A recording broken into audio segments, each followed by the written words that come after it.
is often depicted as a falcon because Heru literally meant the one who is above. And falcons are amongst the fastest birds of prey on Earth. In the previous video, I speak about how our ancestors had different names for the sun at different stages of its cycle. At dawn, early in the morning, he was Herem Aket, the half falcon, half lion. The body of a lion was often included to emphasize the royal power of a god or a pharaoh in Kemet, because the lion represented royalty. It represented kingship. The word lion comes from the Latin word Leo, which is the Western term for the constellation of Heru. This is the constellation in Kemet that was attributed to the great Heru, depicted as a lion throughout several depictions in Egyptian temples, often as a sphinx. The most famous sculpture in the world is the Great Sphinx at Giza near Cairo. And the sphinx is a lion's body with a human head. It represents Ra Horakti, the powerful sun god. Ra Horakti literally translates to Ra, who is Horus in the two horizons. The Great Sphinx is over 4,000 years old. The oldest biblical text in history is about 2,700 years old. And if you browse through the Bible, you find countless references to God being the sun. Nearly 200 instances of plagiarism have been discovered in the Bible. Immediate correspondences between Jesus and Heru. Heru, first and foremost, is a symbol of the divinity of the womb, because he was the first ever story of Immaculate Conception. He was born of the Virgin Mother Oset, now known as Isis in Greek mythology. I do speak about this a little bit more in the African creation story video that I did on Girl Boss SA, if you want to have a look at that, if you want to understand a little bit more about the Holy Trinity. Asa is the sun god of the spring equinox. He's often depicted as green because he represents the renewal of life in spring. Asa is the first house in the zodiac wheel because the spring represents the new year, when everything is new. Heru, as the first miracle, is the original story of Jesus. Quotes like, "I am the way, the truth, and the life" come from scribes of Heru, because Heru predates Jesus by thousands of years. So what's happening cosmically right now is that the sun is directly in what we now call Leo. Leo the lion. This constellation rules our courage, our confidence, our ambition. Just like the lion displays these exact same qualities within the cycle of nature and the circle of life.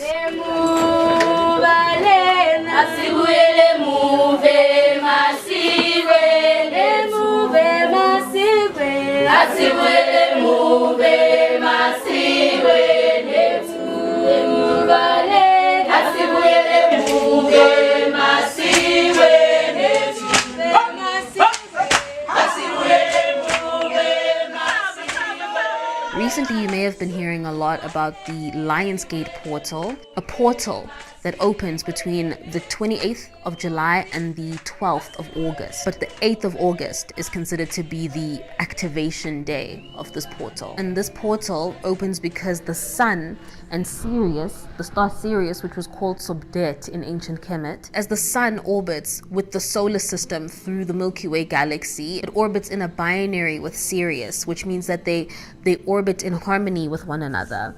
And it takes 24,000 years for them to complete a full cycle through the Milky Way galaxy. And that's what determines the great year.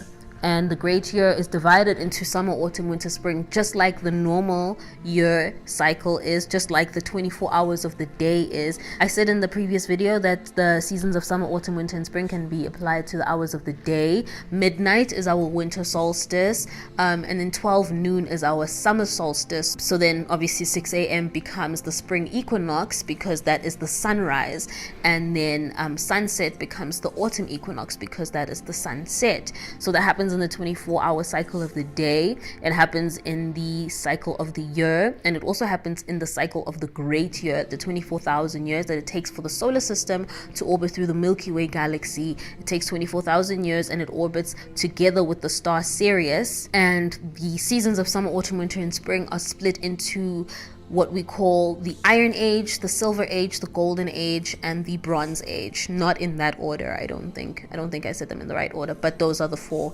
seasons. The Iron Age would then be the winter, would be our darkest period, the time when we're furthest away from the star Sirius, which means that we are the least spiritual. And our Golden Age is when we're closest to the star Sirius, which means we are our most spiritual. And also the yearly rising of the star Sirius, or the star Sobdet, was really significant to our ancestors in Kemet because it was in direct correlation with the inundation of the Nile, when the Nile River would flood and provide the land with all the nourishment that it needed for the harvest of the land, so that people could be fed and life would be sustained. The yearly rising of Sobdet and the inundation of the Nile used to happen around the 1st of January. That's how the 1st of January became the new year over time. So there are a lot of different ways that Sirius had very deep significance. If you look up at night, the star Sirius is the brightest star in the sky. It's part of a constellation called Canis Major, which is shaped like a dog, and it sits right at the collar of the dog constellation, Canis Major. That is Sirius. Astronomers call it the dog star. And when Sirius moves into its closest proximity towards the sun, just from our perspective, from what we see when we look up in the sky, and aligns with Orion's belt, this is a time that represents the birthing of a new era in your life. And the laws of nature dictate that the birthing process is painful and exhilarating. So you can't expect it to be easy, and you also can't expect it to be boring. This is a time when we're being pushed to let go of what no longer serves us, whatever isn't serving our highest and best evolution, whether that's toxic relationships, outdated ways of thinking. With the influence of Ma'at and Leo, we're all currently in a phase of reinvention, especially because we're in the tropical season of Ma'at. So the combination of these 2 solar energies of tropical Ma'at and sidereal Heru or Leo, the lion, the combination of the 2 solar energies influence us to get more organized and work more efficiently, and just be more efficient in how we try to achieve our goals, to work smarter. Aligning with this energy means first and foremost aligning with nature, which means that we need to tap into the elements of the season and also match the energy of the lion by focusing, by strategizing, setting goals, setting intentions, and executing to the best of our ability. Because this is a time that really supports results in our work. Heru rewards consistent efforts. When I speak about tapping into the elements, this is about igniting the 4 ruling elements in nature. When you phahla, when you pray, the 4 elements we know are fire, water, earth, and air. So you light a candle, and however it is that you incorporate fire, water, earth, and air into your sacred ritual of connecting with your guides, with your ancestors, with the deities, the scientific components that we know as deities in African cosmology. And it really is about the ways that work best for you personally or culturally. For instance, I use Mpepo,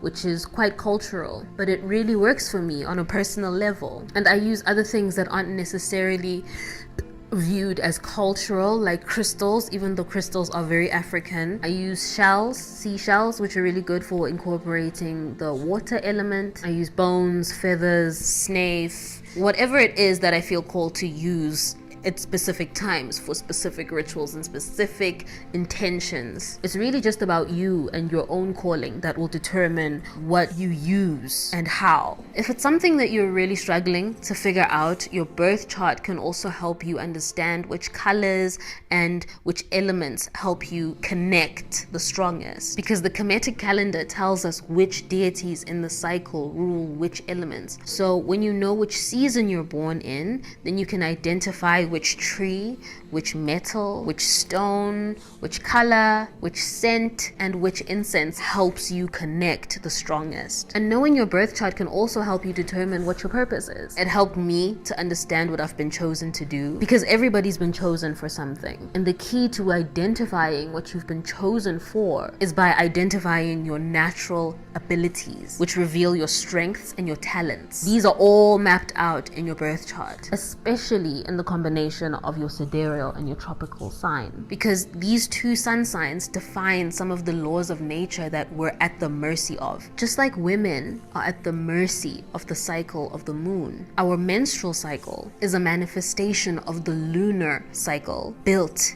into our cosmic bodies. So the woman is a physical manifestation of uNomkhubulwane, who rules the waters, just as the moon rules the tides. The waters nourish and facilitate birth, and that's why the womb is filled with water when creating new life. Africans always understood that the Holy Trinity was the Mother, the Father, and the Son, because that's in alignment with nature. That was the Holy Trinity, and later became the Father, the Son, and the Holy Spirit in Christian texts. The Holy Spirit is the Mother, and that's also just according to common sense. It's just basic physics that male energy needs female energy in order for creation to take place. Males cannot reproduce amongst themselves. Even the resurrection, rebirth, and renewal of the green god Asa during the spring equinox occurs only because of Oset's action of reassembling his body. Women were highly venerated in African spirituality. Women had more rights in ancient Kemet than anywhere else in the ancient world. I mentioned in the previous video that kings often ruled with their mothers. King Shaka, one of the most powerful Zulu kings in history,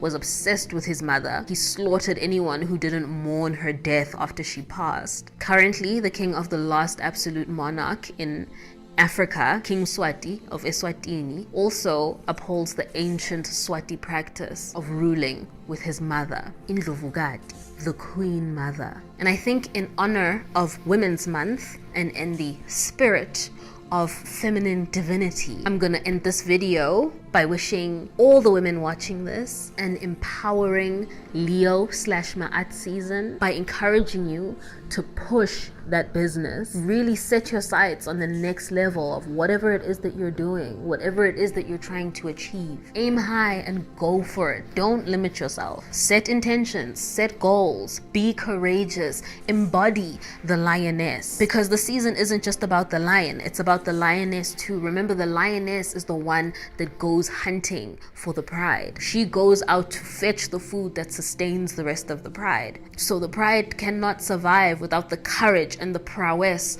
of the lioness. And the lioness knows when to move in stealth mode, and she also knows when to pounce. So align with that energy, align with your courage, and listen to your body. Know when it is that you need to be in stealth mode. Pace yourself when you need to rest, and when you see the opportunity to pounce, girl, go for it. Align with your true nature and follow your light.